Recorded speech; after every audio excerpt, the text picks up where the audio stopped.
the 20th anniversary of North Carolina Campus Compact.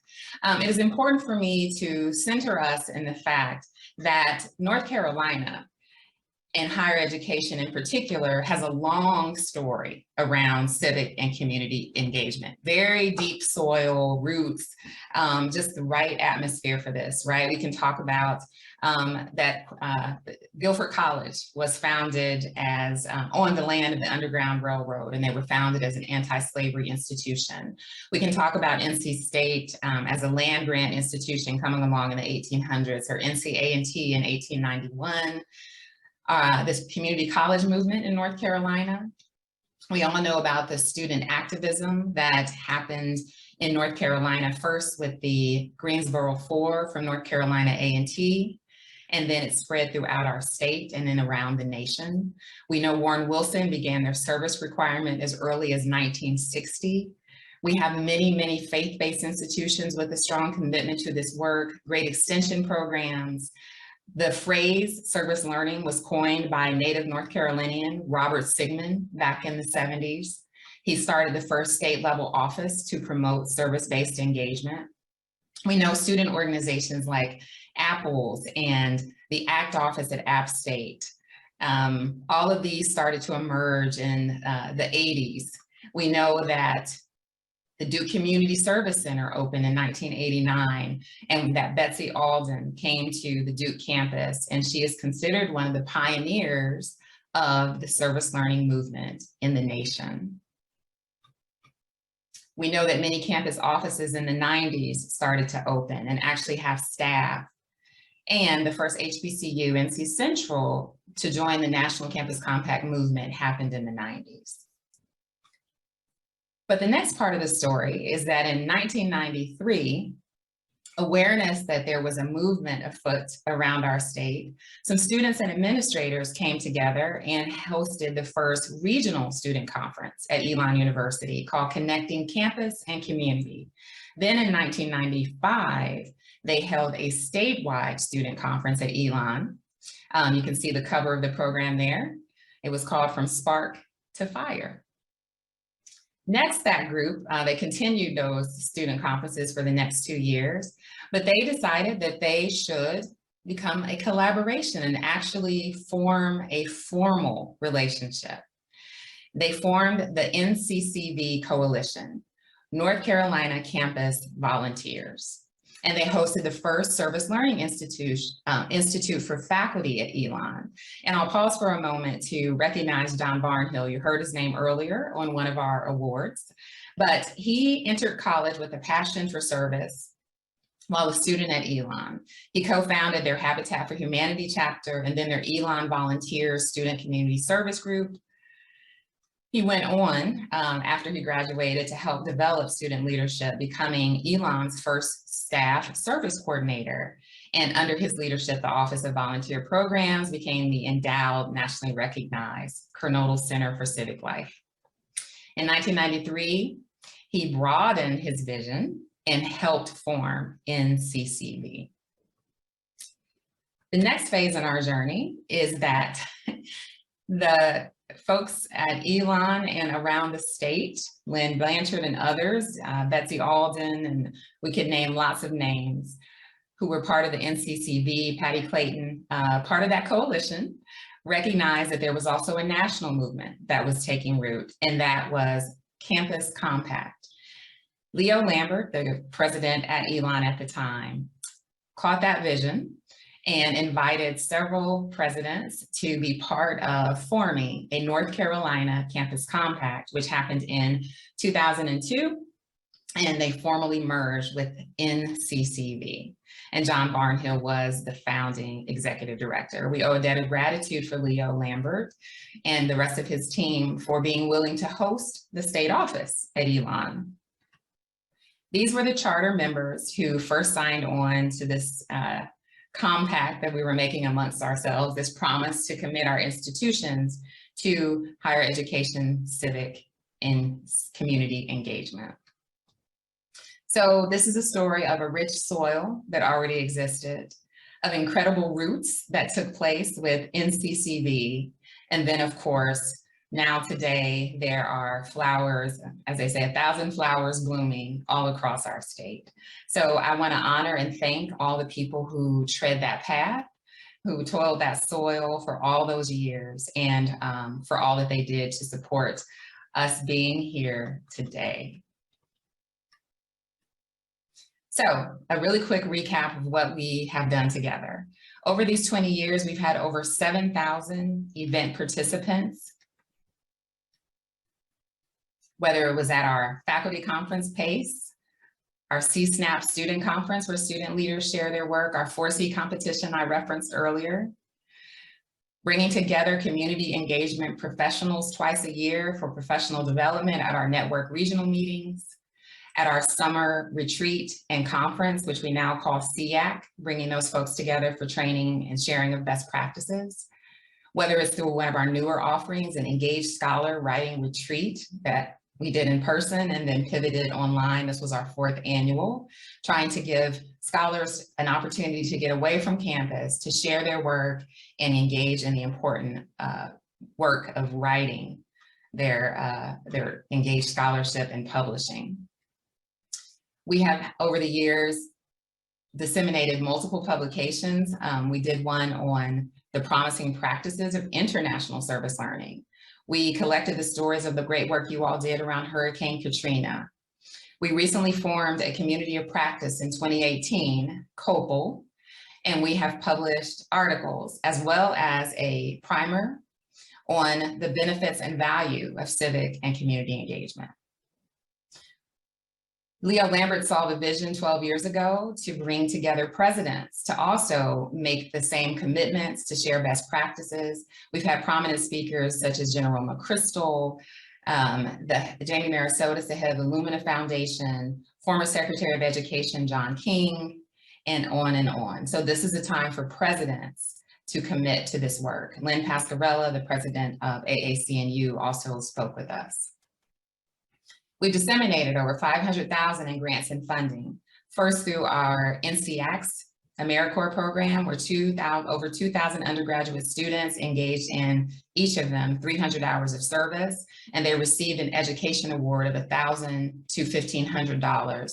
We awarded over 2.3 million education awards to encourage folks to engage in national service. And we have run our VISTA program since 2003. We've had over 353 members who have dedicated millions of dollars and raised hundreds of thousands of dollars to support this work. We had an MLK grant, the national grant here in North Carolina Campus Compact, starting in 2008 to 2016, and awarded nationwide over 284,000 grants to support this work in 38 states. In the chat, I encourage you, if you still are celebrating the MLK Day of Service, to let us know. We've given out awards, we've championed students. Over 353 community impact awards have been presented, Barnhill Civic Trailblazers Awards, the Marshall Alternative Break Scholarship to fund students participating in alternative breaks.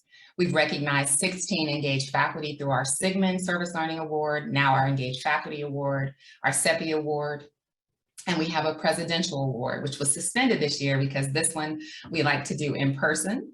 And so we recognize engaged leaders. You'll see on the screen the Chancellor of Winston-Salem State University and the President of NCCC, some of our recent recipients. We've given out over $95,000 in grants and funding because in 2008, we committed ourselves to enhancing our civic engagement efforts. We've had census fellows, election engagement fellows. We have hosted the NC College Voter Summit. We started it, and now it is led by the NC Campus Voting Coalition, which we help facilitate. We've trained over 800 faculty, staff, and students in the National Issues Forum, delivered a dialogue model. We've had teams who were part of institutes. We've had a virtual dialogue series, and we've collectively introduced this network to 13 dialogue models. So what's the big picture? What's the so what, now what? When we got started, there were 18 campuses and 20% had a dedicated office or center to engagement. Today, of our 38 campuses, 73% have an office or a center. The remaining of them all have a staff person who has this responsibility in their work. These are just a few names of the offices of engagement throughout our state. Another part of the big picture, and this is just a snapshot of the data from 2016 to 2020 of 17 of our campuses. I didn't list their names because I just want you to see the story. Every single one of them from 2016 to 2020 increased their student registration rate and their voting rate. Food insecurity. When we started in 2010, our food insecurity work, our VISTA started to focus on it. We hosted a statewide challenge to end hunger. We've hosted for 2 years the NC Campuses Against Hunger Challenge. We've had webinars. There were 5 campus food pantries. We've had a food access learning community. We launched this student hunger challenge, and we now have a dedicated NC Hunger Corps Americorps Vista project. Today, 27 of our 38 campuses have a food pantry. Community engagement professionals. When we started, when the NCCC coalition formed, the mailing list had 11 civic engagement professionals. These are the staff and faculty that do the work on the ground. Today, our list has 145 professionals. And a campus election engagement has taken off on our campuses. It used to live with maybe a rockstar SGA student. Occasionally there was a political science professor who caught on. Today there are initiatives like Quake the Vote, Elon Votes, UNCW Votes, Pirates Vote, Deeks Decide. So as we reflect on what we have done together in these 20 years, it came to my attention that the 20th anniversary for marriage is intended to be the China. You're supposed to give the gift of China, and the modern version of that is platinum. So as I think about this work we've done together, and that China is supposed to symbolize the beautiful and delicate balance of a relationship that you've built over 2 decades. And platinum is meant to demonstrate the strength of that bond. Platinum, just like relationships, needs to be durable to withstand the test of time. All I can say is, thank you. I've been with this group for 16 years, and I celebrate us, and I congratulate us for the beautiful, delicate, strong bond we have built in these 20 years. I celebrate us for the great impact that we've had on the lives of students to help them see how their discipline connects to changing systems and policy in the world.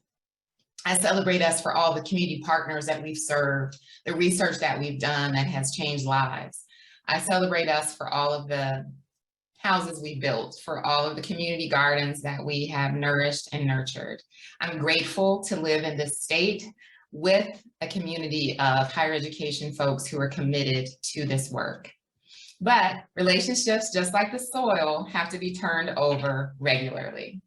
And turning the soil over not only mixes this organic matter, it also increases oxygen in the soil, which speeds up the composition of the organic matter and makes more oxygen available for the plant roots.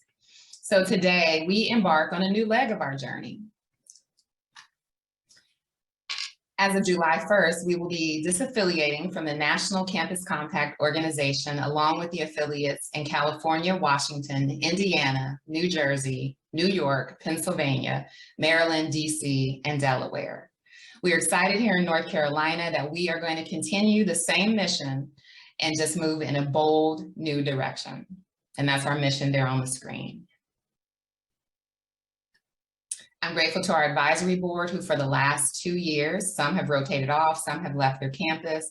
They have helped us imagine the way forward. Especially grateful to our executive board of presidents for the support that they have given in this process and helping us think through everything involved. I'm excited that we have a visioning team in place who are going to, starting in a few weeks, meet regularly to determine a vision, a way forward. Not only are we going to continue with the great work that we've done, but our idea, our goal is to continue to deepen this work.